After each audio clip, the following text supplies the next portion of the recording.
Ito ang DXDR 981 sa Dipolog numero 1. Tatak RMN.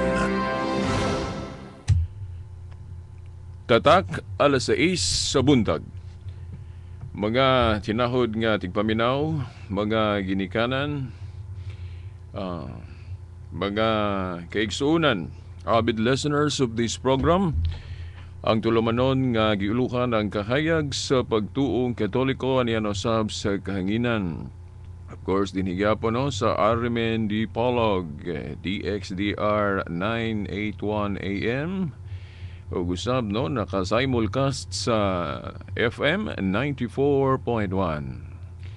Usab no makita o madungog usab sa website sa RMN Dipolog, ang rmndipolog.weebly.com.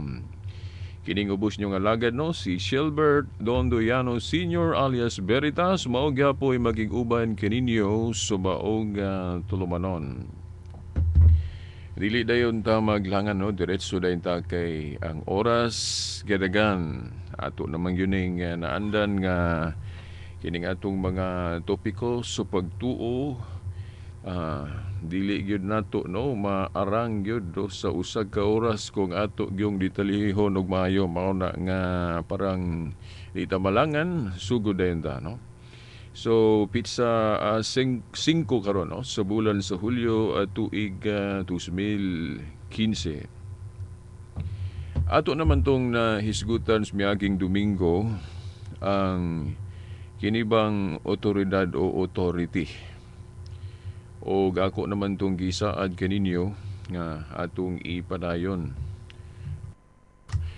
Apan nakahukom ko sa lahi sa no. Medyo putlon sa nato magadyot kadtong mahitungod sa authority. Anyway, ako naman tong na-establish nga kung ano nga kitang mga Kristohanon na bahin-bahin kay agi lagi anang private interpretation o kaugalingong pagsabot diha sa atong pagtuon sa Biblia. Mao nga nabahin ta. Atong gitumbok nga ang kinahanglan gyud unta nga atong himuon para di ta mabahin-bahin, ato gyud untang sundon ng mabasa nato sa Proverbio kapitulo 3 bersikulo 5 nga ato gyung isalindot o ato gyung undangan kanang kaugalingong pagsabot no. Basahan ninyo nang sa Proverbio 3:5. Gibawal ng kaugalingong pagsabot kay mao man ay makapabahin-bahin nato. O gusab kung atong basahon sa 2 Pedro 1:20 mao gyapon no kanang kinaugalingong pagsabot gibawal gidili gyud na. Dili ingon nga tungod kay gidid antas Ginoo tungod kay kanang sa unsa man diha no gikuhaan ta niyang kagawasan no. Kay ang uban mo ingon man nga nganong dili man ipagamit ng atong kaugalingong pagsabot Veritas nga gihatag ko na sa Ginoo nato isip gasa no kanang atong huna-huna para gamiton aron sa pagsabot. Well, doon naman gud kanang gitawag nato og proper way, insakto nga paggamit sa salabutan nga gihatag sa Ginoo nato. Dili man ni kay ingon nga tungod kay natay salabutan gitagahan sa Ginoo nga magpataka ra pud ta gamit ani. Bori pasabot dunay insakto nga paggamit sa atong alimpatakan upang huna-huna. Diya sa atong pagtuon sa Biblia, atong kanabang gamiton ang procedure nga dili gyud ta magka watak-watak o magkabahin-bahin. O diri pamaagi sa Biblia kanang authoritative interpretation, no? Authoritative interpretation, no? Ang atong gibasihan ana, no? Authoritative interpretation dili private o kinaugalingong pagsabot kanang naa sa Mateo 7:29 o San Marcos 1:22 no. Mateo 7:29 o Marcos 1:22 nga naghisgot diha nga si Kristo nga nagsangyaw naa niya ang authority o otoridad. Bori pasabot kung wala tay authority o otoridad, dili gyud ta makapa-expect o makapaabot o kanaabang insakto gyud nga pagsabot. Kay si Kristo wala man gud magpili sa mga magtutudlo nga bisan kinsa na lang. Ang example ana kadtong panahon mismo sa pagsugod niya sa iyang simbahan, dili man tanan gihimo niyang apostol. Iyang gitahasan ng mga apostol, gipada niya ang Espiritu Santo nga may mutudlo og mugiya og matud pa sa Juan 10:16 sa Lucas 10:16 no, San Lucas 10:16 nga ang iyang simbahan nga gitahasan no, ang mga tinun-an iyang giingnan nga duwatan ninyo ang Espiritu Santo no. Sa San Juan 20 no, 19 ngadto sa 23, duwatan ninyo ang Espiritu Santo og maingon nga gipadala ako sa Amahan, ako usab nagpadala kaninyo. Wala siya maingon nga katong uban nga dili kuan ninyo, dili kauban ninyo o tuapoy laing pundok dito nga dili grupo ninyo. Ako po silang gipadala. No, wala, ang gipadala ni Kristo ang mga apostoles. Maingon nga gipadala ako sa Amahan, ako usab nagpadala kaninyo. Dayon maulag ito. Giingnan pa gyud sila no. Ang inyong pasayloon diri sa yuta, pasayloon ako sa langit. Ang dili ninyo pasayloon, dili usab pasayloon ako. Gagahapon ako po rin nahisgutan sa plaza. So, ang gi-authorize niya, mao ang mga apostoles, no? Ang unang gi-authorize niya. Then niya pong gisugo ang iyang mga apostoles nga magpili po sila mga sumusunod, no? Naa sa Timoteo, maklaro gyud na to, no? Ang ilang pagpadala usab, paghatag og otoridad, no? Pinaagi sa laying of hands, pagpandong sa kamot sa tupa kana gitawag nato nag-ordination no, diri sa atong pag-ordain og mga pare ingon ana man. Mo na ang paghatag og authority. Nya gikan pa gyud na panahon ni Kristo, ingon ana, ipadala ka kung gi-authorize ka. O giunsa man pag-authorize sa mga apostoles sa ilang mga sumusunod, pinaagi ang ordination, laying of hands kanang pagpandong sa kamot nga ang kamo na pod no. Kay dili man pod magdugay ang mga apostoles. So ingon ana authorize. Ang pagsabot nga hiniusa aning simbahan nga gitukod ni Kristo no mo nay authoritative interpretation. Now, ang private interpretation kanang imo-imo ra. O daghan ra ba ang gahimo ana?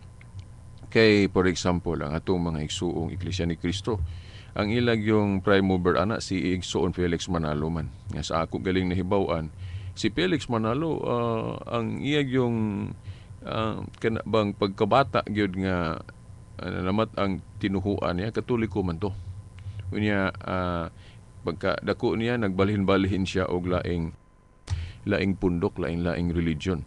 Og hangtod nga naghimo na siya kaugalingon niya yung religion o pundok nga gitawag sa ngalan ni Kristo og Iglesia ni Kristo para pod nga doon na po'y mutuon niya kay alang-alang og dili niya gamiton ng ngalan ni Kristo ang iyang kaugalingong ngalan mo iyang gamiton no. Wa may mutuo muna nga gigamit ang ngalan ni Kristo. Pero kana kung atong tan-awon sa kasaysayan sa history, wala ba masubay sa kumiingon ta giunsa paghatag og authority sa mga apostol ngadto sa ilang mga sumusunod o giunsa pod paghatag og authority sa mga sumusunod ngadto sa uban.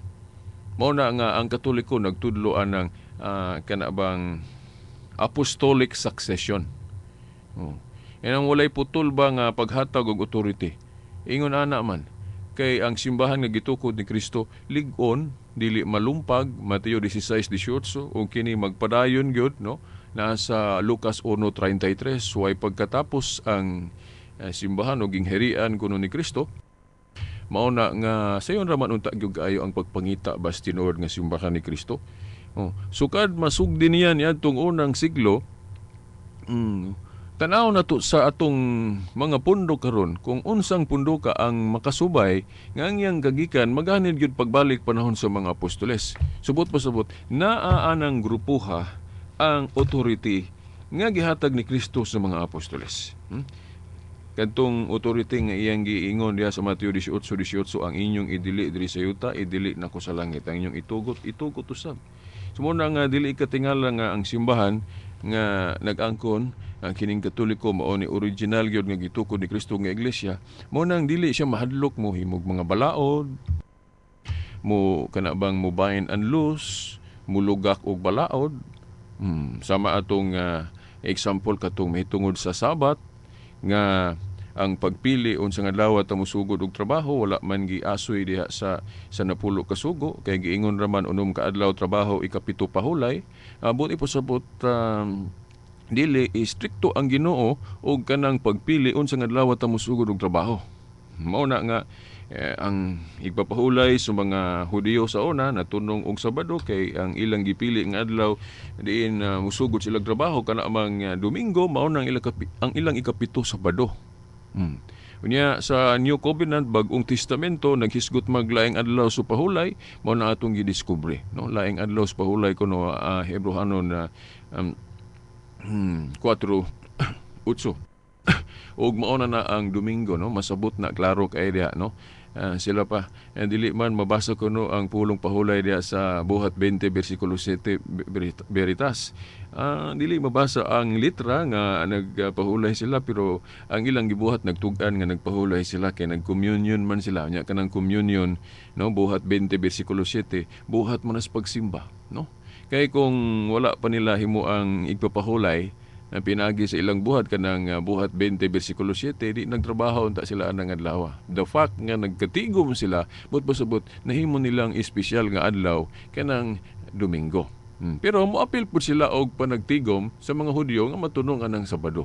Ang ilang tuyo para pagkabig sa mga Hudyo nga wala pa mahimong Kristohanon sa mga adlaw. Dili kay moingon sila nga kay mao gihapon ang espesyal nga adlaw alang sa mga Kristiyanos. No? Kay mao man ang kalainan mga tinahod nga tigpaminaw. Kung ang mga apostol gani mo apil sa igpapahulay sa mga Hudyo, dili man nato maisip mahuna-huna nga tigom tong Kristiyano. Ngano man? Kay tigom man to sa mga Hudyo nga mo apil sila.